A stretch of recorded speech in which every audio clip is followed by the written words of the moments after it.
In this video, we brewed the first batch of beer on the Anvil Foundry all-grain brewing system, and that's coming up next.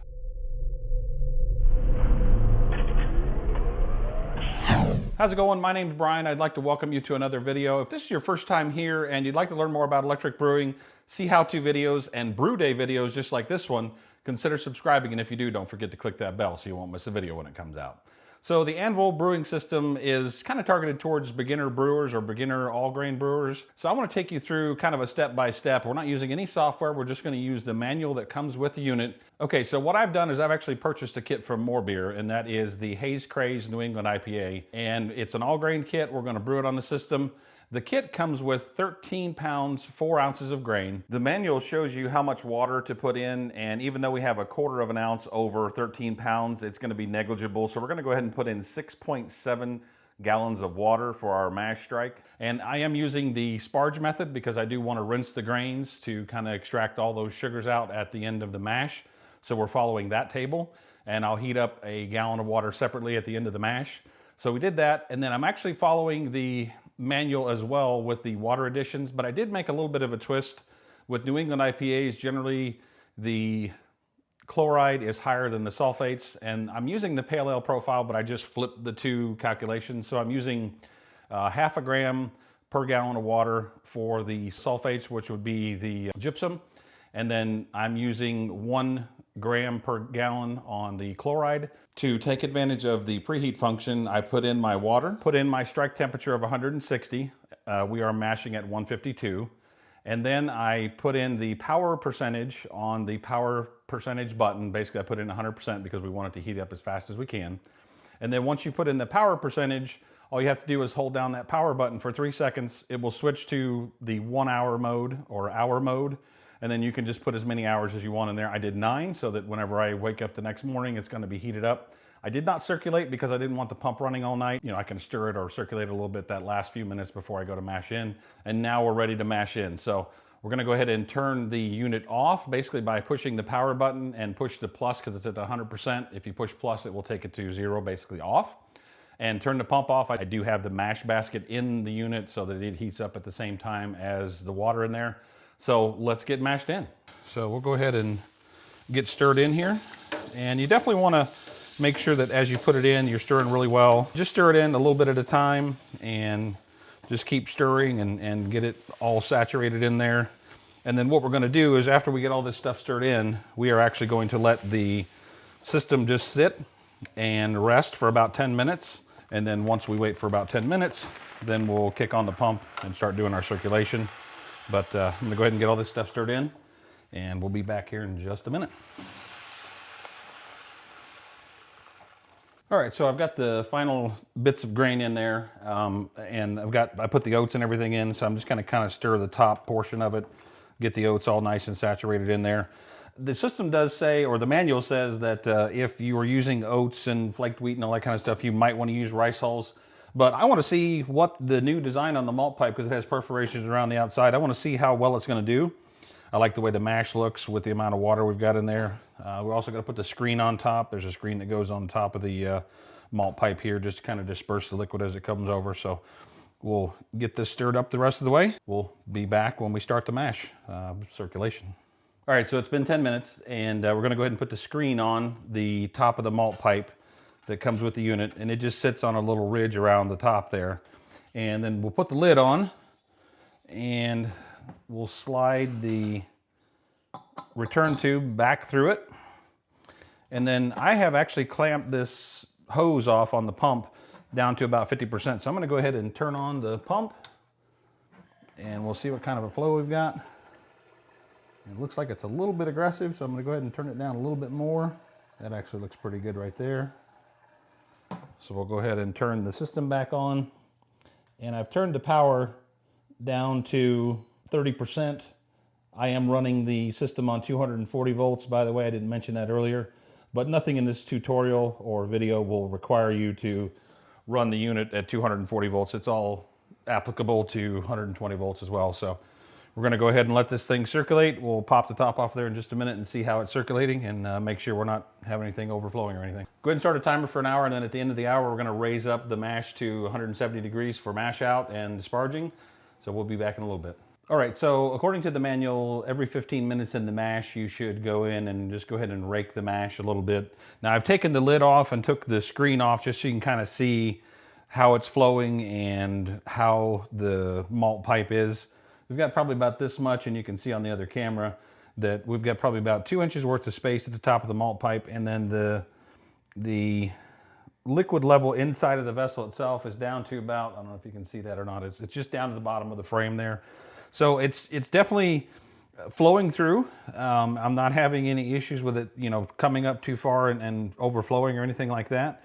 So I'm very pleased with that. I do know, like I said, it did drop down a little bit, but we're not having any kind of overflowing or anything, and we got a pretty good consistent flow. So I'm gonna go ahead and turn the pump off and just do that rake of the top part of the grain, and we'll turn the pump back on and continue mashing. And you're only gonna rake the top third of the grain, something like that. So you're not wanting to go all the way to the bottom. You just want to kind of rake the top 1/3 percentage of the grain. I did also want to mention that I had to bump the power percentage up just a little bit. I bumped it up to 40% because I noticed that it was running, the elements were running all the time, and the fan was running on the system all the time, and it dropped about 1 degree, and then it started to hover like started to drop a little more, like it was going to drop down 2 degrees. And so I realized I didn't have enough power to the element, so I bumped it up to 40%. It promptly ramped right back up to 152, and it's been holding it ever since. All right, so we're at the next 15-minute mark, and the wort is actually looking pretty nice and clear on here. It's starting to definitely clear up a little bit. Update on the controller situation. Definitely held the temperature within about 1 degree, no problem. It fluctuated from like 152 to 153, just up and down a little bit, but no major oscillations, 5-10 degrees or anything like that. All right, so our mash is over, and I want to give you just kind of a quick view of what this looks like after it's been mashing for the last part of the mash period there, the last 20 minutes or so.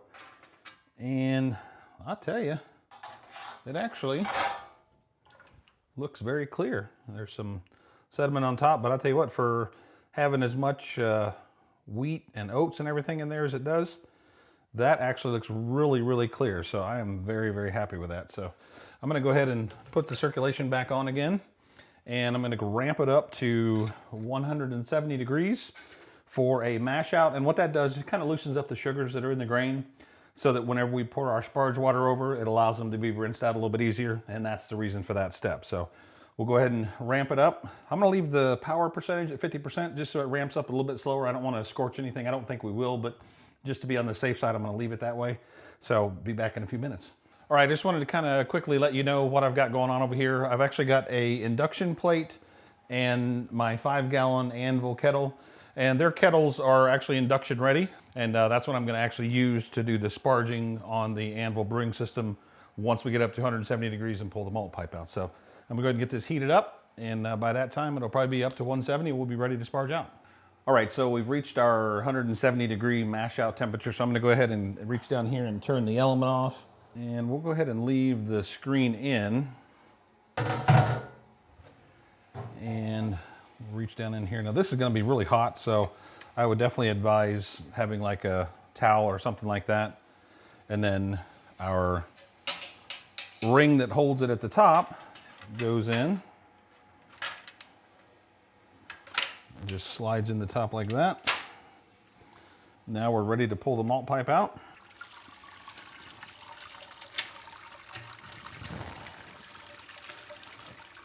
Turn it to 45 degrees. And now we are draining out. So I've got about 3/4 of a gallon of my sparge water over here, and I'm just gonna kind of slowly pour that over top of the grain bed here. We will collect our full volume, which I think is around a little over 7 gallons, because this thing boils off pretty good at 240 volts. Now, if you're doing 120 volts, then your volume is going to be a little bit less because of the fact that you are not boiling off as much as a 240 volts. So just follow the manual according to whatever voltage you're using and whatever grain bill you have, and it tells you exactly in there how to do that. So we'll kick it up to a boil. Actually, I can go ahead and kick it up to a boil now. You can go ahead and, especially if you're on a 120 volt system, go ahead and turn your element on Turn the temperature all the way up to 212 and it'll switch to boil. Turn your element on to 100% so it'll start ramping up while you're mashing out. Oh, one other thing while it is sparging, the kit calls for a 1/2 ounce of Warrior hops in the boil. And I am actually going to put those in as a first wort hop. And what you do with that is, as you're collecting your wort for the boil, my perception of a first wort hop is that it makes it a little smoother, a little less harsh bitterness. So I'm actually going to do that. And you have enough room between the malt pipe and the outside of the kettle here to be able to drop those in. So drop those in now, and that's our first wort hop addition. All right, so this is done draining for the most part. Now I'm going to go ahead and actually move it over to the sink so that I can clean it out while it's coming up to a boil. And that's another tip that I wanted to kind of give you, was that if you're new to all grain brewing, there's a little bit more steps than there is with extract brewing. And if you can try to stay organized, put your recipe out on a table, have your ingredients lined up where, you know, one after the other, have your yeast there. I'm using the London Ale 3, so I've got a smack pack. I've already smacked it. It's sitting there ready to go. All those little things will save you some time and make for a more enjoyable process, quite honestly. So we'll be back in a little bit. All right, so we've reached hot break, and we're coming up to a boil now. And everything's looking good. I really do like the way this unit boils at 2800 watts, 240 volts. It really has a vigorous boil. It's really nice. So obviously if you're running on 120, you're gonna have a little bit less of a boil. We are going to set a timer for 45 minutes, and the reason we set a timer for 45 minutes is at that point we're gonna put the chiller in so that we can sanitize it. And then our last hop drop in this beer during boil will be at the 5-minute mark, and then we have some more when we turn the element off, but we'll get to those when we get there. So see you in 45 minutes when we drop the chiller in. All right, so we've reached the 45-minute mark on our boil, so we've got 15 minutes left of the boil. So we're gonna go ahead and put this bouncy thing in. If you've watched the initial thoughts video, you know what I'm talking about. All right, so we'll put that in there, and what that does basically is it just sanitizes the chiller so that when we start chilling down, everything is good and sanitized. So we'll let it come back up to a boil. I'm gonna set a timer for 10 minutes so that we can do our last hop addition at 5 minutes. And then it'll be time to start chilling and adding some more hops. So we'll be back in just a few minutes. All right, so we got our final hop drop in the boil of 1 ounce of Citra. So we'll go ahead and drop it in now and give it a good little stir. And we are looking pretty good, actually. I've been taking some gravity readings all along. I'll share the final results with you, but it's looking like everything is gonna turn out the way that we wanted it to. So I'll share the results with you at the end once we get the final number, but it's tracking in the right direction, let's put it that way. So we'll see in a few. All right, we've reached the end of the boil, and I'm gonna go ahead and turn the system off. And then our last hop drop in the beer before dry hopping is 1 ounce of Citra at flame out, or as I would say, element off. Now, one thing I'm using that did not come with the kit, but is definitely a worthwhile purchase, especially with the next edition that we've got, because we've got 2 ounces of Mosaic whole hops, and those things will clog up a pump in any system pretty much. So I'm gonna put those in a bag and put those in there that way. And then what I'm gonna do now is I'll just turn on the chiller water, and we'll start this batch chilling down, and we'll just leave these hops in there the entire time that it's chilling down. All right, so we'll go ahead and run the chiller for a while, and we'll do like a kind of a manual whirlpool. We'll chill this down, and then we'll be back here in just a few minutes. All right, so we got it to chill down, and it took probably about 15-20 minutes with manual stirring with the chiller that's with the system to get it to chill down. And so now I'm actually gonna transfer from the Anvil Foundry to my Blickman Cornicle, because I will be doing a pressurized fermentation. I'll go ahead and crank on the pump, and we'll get this thing transferred over. And so the numbers, while we're transferring this over, we wound up with about 5.5 gallons of beer in the brewing system, and we'll have some left behind, I'm sure, because it doesn't take all of it out. The numbers in the kit were anywhere from 1061 to 1063 starting gravity.